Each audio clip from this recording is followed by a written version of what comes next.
అదిరన్ సంచ మహేశ్వరంకి అతి సమీపంలో హెచ్ఎండిఏ అప్రూవ్డ్ విల్లా ప్లాట్లు ఈఎంఐ మరియు బ్యాంక్ లోన్ సౌకర్యం అందుబాటులో.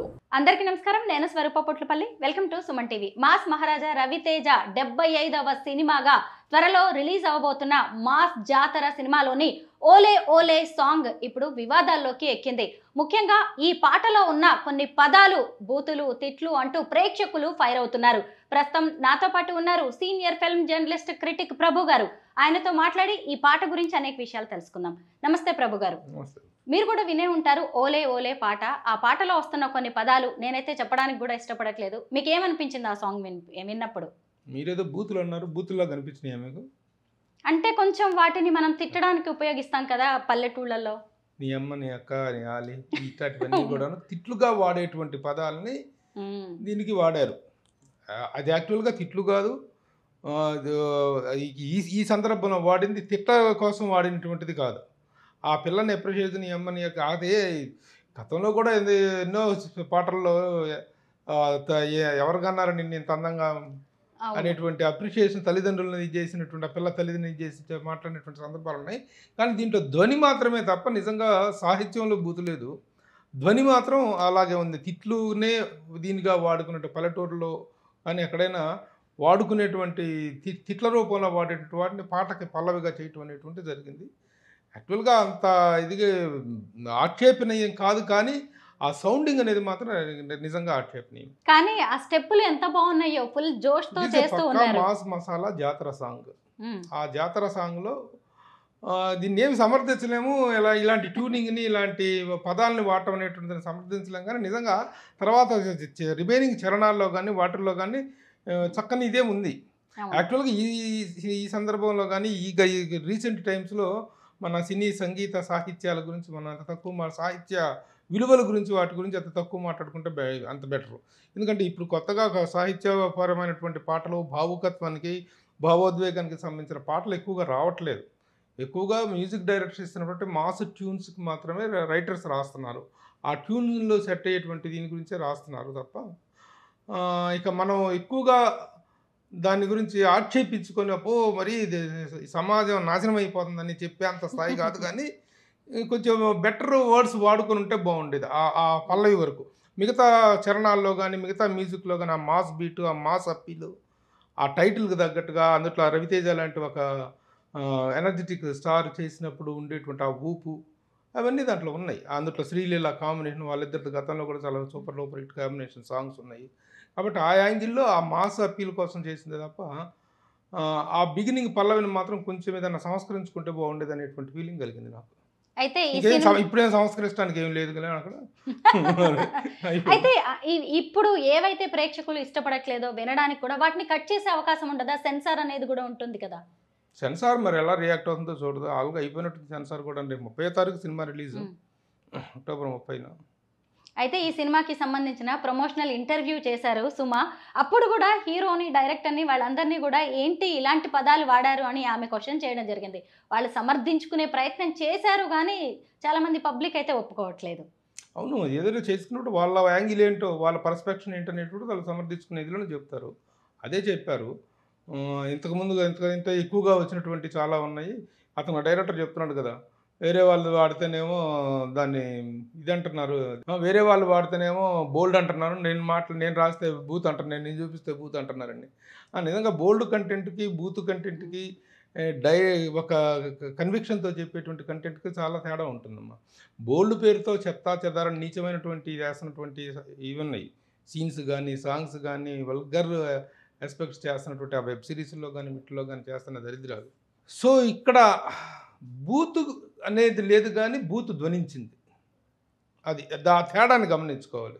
అలా కాకుండా బెటర్ ట్యూన్ ఇచ్చినట్టు బాగుండదు. బట్ అంతగా ఏదో బూతులు గుప్పిచ్చేద్దాం, బూతులతోనే పాట నింపేద్దాం అనేటువంటి ఇంటెన్షన్ మాత్రం వాళ్ళకి లేదు. అది మాత్రం గ్యారంటీగా చెప్పచ్చు. పల్లవిలో మాత్రం కొంత అబ్సర్డ్నెస్ కనిపించింది అనేటువంటిది వీ హ్యావ్ టు యాక్సెప్ట్. ఈ మధ్య చాలా సినిమా సాంగ్స్లో కూడా ఇలాగే సాహిత్యం ఉండట్లేదు, మొత్తం మ్యూజిక్ డామినేట్ చేస్తుంది, ఏదంటే అది పదాలు వాడేస్తున్నారు అని కూడా విమర్శలు మనం వింటూ ఉన్నాం. మీకు కూడా అలా అనిపిస్తుందా? డెఫినెట్గా నేను చెప్తున్నాను కదా, సంగీతం అనేటువంటిది అంటే సాహిత్యం, ఈ రెండింటి సరైనటువంటి గొప్ప మేళవింపే పాట. ఆ మేళవింపులో సంగీతం అనేది డామినేట్ చేస్తూ పోయి సాహిత్యం అనేటువంటిది ఎక్కడో అట్టడుగుపోయినటువంటి రోజులు ఈ రోజు ఇప్పుడు కొత్తగా వచ్చినని మనం బాధపడాల్సిందే, వాపోవాల్సిందేం లేదు. అది డబ్బాలో రాళ్ళేసి కొట్టిన సంగీతం విన్నటువంటి సందర్భాలు ఉన్నాయి, పాటలు వింటున్నాం మనం ఈరోజు.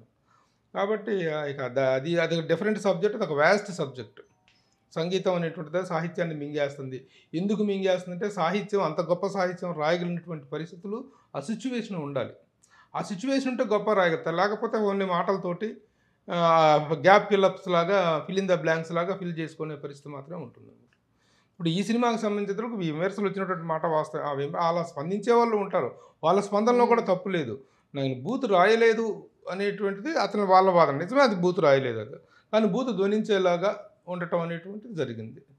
ఇంకా అది ఎవరు ఎలా తీసుకుంటారు, ఒక వీళ్ళు ఎలా ఆ పాట రేపు థియేటర్లో రూతులకి ఇచ్చుద్ది అనేటువంటిది మాత్రం సందేహమే లేదు. ఆ సినిమా సక్సెస్ అయితే ఆ సినిమా సక్సెస్కి ఈ పాట ఒక మెయిన్ రీజన్ అవుతుంది అనేటువంటిది కూడా ఎలాంటి సందేహం లేదు. ఆల్రెడీ కొన్ని లక్షల మిలియన్ వ్యూస్ వస్తున్నాయి. మరి ఆ తిట్టేవాళ్ళు ఒక 10% మంది ఉంటారు, కానీ ఆ మిగతా 90% మంది ఎంజాయ్ చేస్తున్నారు దాన్ని, ఆ సాంగ్ని. కాబట్టి ఎవరిది కరెక్టు ఎవరిది రాంగ్ అనేటువంటిది వాళ్ళ విచక్షణకు వదిలేయాల్సినటువంటి పరిస్థితి తప్ప దీని మీద మనం జడ్జిమెంట్ చెప్పేంతేం లేదు. వాళ్ళు డైరెక్టర్ వాళ్ళు బోల్డ్గా సమర్థించుకుంటున్నారు. సుమ తన పాత్ర తను పోషించింది, అడిగింది. ఇది పబ్లిక్ ఒపీనియన్ని తను అడిగింది. సుమ ఇలా అంటున్నాయి, ఇలా ట్రోలింగ్ వస్తుంది, ఏంటి మీ సమాధానం అంటే వాళ్ళు అదిలా సమర్థించుకున్నారు. మనం ఎలా చెప్తున్నాం, మనం ఎలా రియాక్ట్ అవుతున్నాం, యాజ్ అ జర్నలిస్ట్గా నేను ఎలా రియాక్ట్ అవుతున్నాం అంటే బూతు ధ్వనించిన మాట వాస్తవం. అవును, బూతు లేదు, ధ్వని వేరు, బూతు రాయటం వేరు. నీ అమ్మ అనేటువంటి పదాన్ని వాడుకునేటువంటి సెన్స్ అదే. మనకు సామెత చెప్తారు కదా, మీ నానున్నాడా అని అంటానికి మీ అమ్మ మూడున్నాడా అంటానికి తేడా, అదే తేడా ఇందులో ఉంది. ఇది ఎప్పుడో వచ్చేసింది. అది ఇప్పుడు ఈ పాటతో వచ్చినటువంటి ట్రెండ్ కాదుగా ఇది. ఇలాంటి పాటలు గతంలో కూడా చాలా వచ్చినాయి. ఈ ట్రెండ్ అనేటువంటిది ఎప్పుడో 25 ఏళ్ల కిందనే సర్వనాశనానికి దారితీసింది. అది దాన్ని ఇప్పుడు వీళ్ళ పాయింట్ ఆఫ్ వ్యూలో మనం ఆక్షేపించలేం. వీళ్ళే చేసినటువంటి నేరంగా మనం చెప్పలేము. అది బీమ్స్ రాసిన కుర్రోడు ఎవరు, కొత్త కుర్రోడు భాస్కర్ యాదవ్ దాసరి అని ఇంకో పేరు కూడా వినిపిస్తుంది. కాసర్ల శ్యామ ఇంకొక వెబ్సైట్స్లో ఎక్కడ రాంగ్ రాశారు.